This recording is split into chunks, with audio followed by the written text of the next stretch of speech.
Hair falls क्या है? Normally 50 से 100 हेयर्स पर डे गिरना नॉर्मल होता है, लेकिन अगर उससे ज़्यादा गिर रहे हैं या नए बाल नहीं आ रहे हैं तो प्रॉब्लम है। हेयर ग्रोथ 3 फेजेस में होती है। पहला जो होता है वो होता है एनाजन, ये ग्रोथ फेज़ होती है। दूसरा होता है कैटाजन, ये ट्रांजिशन फेज़ होती है। और तीसरा होता है टेलोजन, ये रेस्टिंग फेज़ होती है। अगर स्ट्रेस या हार्मोनल प्रॉब्लम हो जाए तो बाल जल्दी टेलोजन फेज़ में आ जाते हैं और गिरने लगते हैं। हेयर फॉल के असली कारण मैं अब बताऊंगी कि किस वजह से हेयर फॉल होते हैं। पहला मेन कारण होता है स्ट्रेस। मेंटल स्ट्रेस से हार्मोन्स डिस्टर्ब होते हैं, कॉर्टिसोल हार्मोन बढ़ता है, हेयर फॉल शुरू हो जाते हैं। आजकल स्टूडेंट्स, वर्किंग वुमेन्स, हाउसवाइफ सब स्ट्रेस में हैं। और दूसरा कारण हो सकता है हेयर फॉल का hormonal imbalance. PCOD, thyroid, irregular periods. अगर पीरियड इरेगुलर है और पिंपल्स और वेट गेन हो रहा है तो हेयर फॉल जो है वो हार्मोनल की वजह से हो सकता है। तीसरा कारण हो सकता है थायराइड प्रॉब्लम। हाइपोथायराइडिज्म में वेट गेन होता है, हेयर थिनिंग होती है और ड्राई हेयर होता है। और हमारा फोर्थ कारण हो सकता है vitamin deficiency, vitamin D, vitamin B12, iron anaemia. अगर कमजोरी, थकान, हेयर फॉल है तो ब्लड टेस्ट ज़रूर करवाइए। और साथ ही मैं हेयर फॉल का अगर फिफ्थ कारण बताऊं तो वो हो सकता है dandruff, scalp infection. Scalp healthy नहीं होगा तो बाल मजबूत नहीं रहेंगे। साथ ही साथ अगर मैं इसके सिक्स्थ रीज़न की बात करूं तो post pregnancy hair fall, delivery के बाद हार्मोन्स अचानक चेंज होते हैं, टेम्परेरी हेयर फॉल होता है तो पोस्ट प्रेगनेंसी में भी कारण हो सकते हैं। अगर सेवन्थ रीज़न बताऊं तो excess chemical use, straightening, rebonding, harsh shampoos, इन सब के वजह से भी हेयर फॉल हो सकते हैं। कब टेस्ट कराना चाहिए? अगर हेयर फॉल 3 महीने से ज़्यादा हैं तो ये टेस्ट कराना ज़रूरी हो सकता है। पहला हो सकता है थायराइड प्रोफाइल, दूसरा होता है विटामिन डी, तीसरा हो सकता है विटामिन B12 और हम हीमोग्लोबिन का भी टेस्ट करवाना ज़रूरी होता है। तो ये सारे टेस्ट आपको ज़रूर करवाने चाहिए। सबसे इम्पॉर्टेंट अब मैं इसकी होम्योपैथिक मेडिसिन बताऊँगी। पहली मेडिसिन का नाम है लाइकोपोडियम।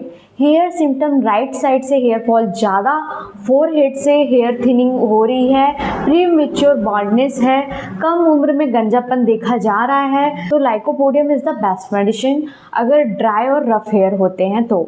और इसके जो मेंटल सिम्टम्स होते हैं लाइकोपोडियम में, वो पेशेंट जो होता है वो बहुत कॉन्फिडेंस होता है उसमें। बाहर से तो वो स्ट्रॉन्ग है लेकिन अंदर से इनसिक्योर होता है। इसके अंदर एंगर इश्यूज़ बहुत होते हैं, बहुत जल्दी वो एंगर में आ जाता है। और इसका जो दिक्कत है वो 4 to 8 PM में वीकनेस या इरिटेबिलिटी इसमें देखने को मिलती है। अगर इसके फिजिकल सिम्टम्स की बात करें तो गैस, ब्लॉटिंग, स्वीट क्रैविंग और वार्म ड्रिंक इसको पसंद होता है। ये useful in yearly male pattern baldness and digestive complaint में ये बहुत अच्छी है। तो ये सारे सिम्टम्स अगर देखने को मिलते हैं तो हेयर फॉल्स के लिए ये वाली मेडिसिन बेस्ट है, लाइकोपोडियम। तो अब मैं आपको और भी मेडिसिन बताऊंगी जो हेयर फॉल में दी जा सकती है और उससे जो हेयर फॉल है वो कम हो सकता है। तो दूसरी मेडिसिन का नाम है नेट्रम्यूर।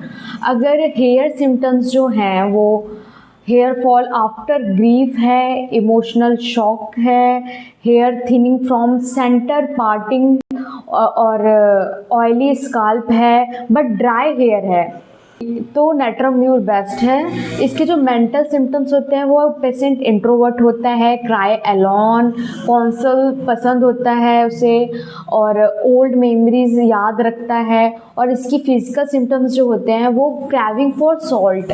इस मेडिसिन का जो पेशेंट होता है उसे सॉल्ट की बहुत क्रेविंग होती है। इसको हेडेक होता है सन एक्सपोजर से। इसके लिप्स जो होते हैं वो ड्राई होते और क्रैक होते हैं। ये यूज़फुल ज़्यादातर emotional stress related hair fall अगर हो तो ये बहुत यूज़फुल है।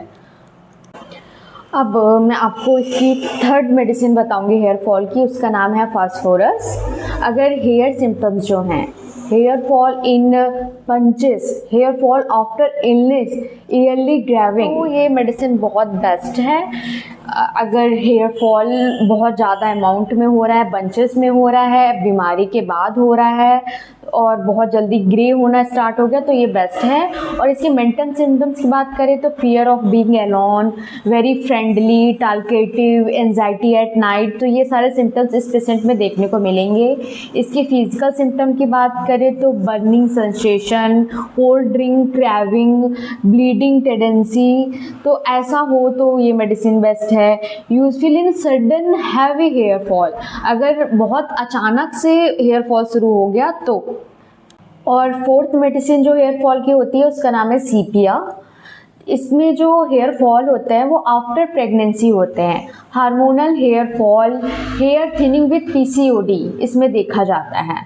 अगर इसके मैं मेंटल सिम्टम्स की बात करूं, मतलब मानसिक लक्षण की बात करूं, तो इसमें इरिटेबिलिटी बहुत देखने को मिलती है, फैमिली से दूरी बनाना, इनडिफरेंस फीलिंग्स, ये सब इसमें मिलते हैं। अगर इसकी मैं फिजिकल सिम्टम्स की बात करूं तो इसमें इरेगुलर पीरियड्स देखने को मिलता है, कमजोरी होती है, पिगमेंटेशन ऑन फेस ज़रूर रहता है। और ये ज़्यादातर useful women with hormonal imbalance अगर हो तो ये बहुत यूज़फुल है, जिन औरतों में हार्मोनल इम्बैलेंस होता है। फिफ्थ मेडिसिन का नाम बताओ तो वो है सेलेसिया। हेयर सिम्टम्स इसके जो होते हैं वो थिन होते हैं, वीक हेयर होता है, स्लो हेयर ग्रोथ होती है, इसके जो हेयर के जो एंड्स होते हैं उसमें स्प्लिट्स होते हैं।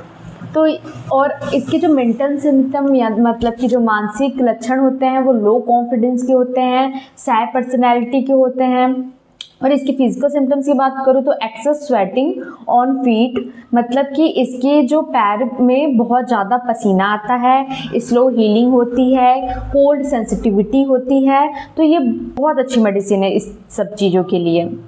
It is more useful in weak hair roots, तो अगर बहुत वीक हेयर रूट्स है तो मेडिसिन बेस्ट है। अब मैं सिक्स्थ मेडिसिन के बारे में बताऊंगी तो उसका नाम है फ्लोरिक एसिड। रैपिड बार्डनेस हो, hair fall after fever, early hair thinning हो तो ये मेडिसिन बेस्ट है। और अगर इसके मैं मानसिक लक्षण यानी मेंटल सिम्टम्स की बात करूँ तो ये जो पेशेंट होता है इसका वो रेस्टलेस होता है, एक जगह बैठ नहीं पाएगा, वो इधर उधर चलता रहेगा। और दूसरा वो बहुत इम्पल्सिव होता है। और अगर इसकी फिजिकल सिम्टम्स की बात करो तो वेरिकोज वेन और हीट इंटॉलरेंस इसमें देखने को मिलता है। ये बहुत यूज़फुल होती है इन फास्ट प्रोग्रेसिव हेयर लॉस में। हर पेशेंट अलग होता है, सेम हेयर फॉल के लिए सेम मेडिसिन नहीं दी जाती है। होम्योपैथी में मेडिसिन व्यक्ति के पूरे लक्षण देख कर दी जाती है। मेडिसिन हमेशा कॉन्स्टिट्यूशनल सिम्टम्स देखकर दी जाती है, सेल्फ मेडिकेशन ना करें। अब मेडिसिन के बाद मैं बताऊंगी डाइट एंड एडवाइस। तो आपको प्रोटीन रिच डाइट लेनी है जैसे कि दाल, पनीर और एग्स।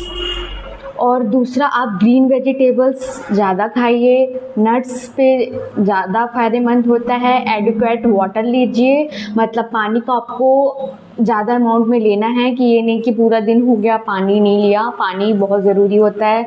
जंक फूड को अवॉइड करिए, बाहर के खाने को जहाँ तक हो सके मैक्सिमम इग्नोर करिए। हेयर फॉल को हल्के में मत लीजिए, ये आपके शरीर का सिग्नल है कि अंदर कुछ इम्बैलेंस है। अगर आपको इस वीडियो को देख के बहुत हेल्पफुल लगा हो तो इसको लाइक, शेयर एंड सब्सक्राइब ज़रूर करें। Thank you.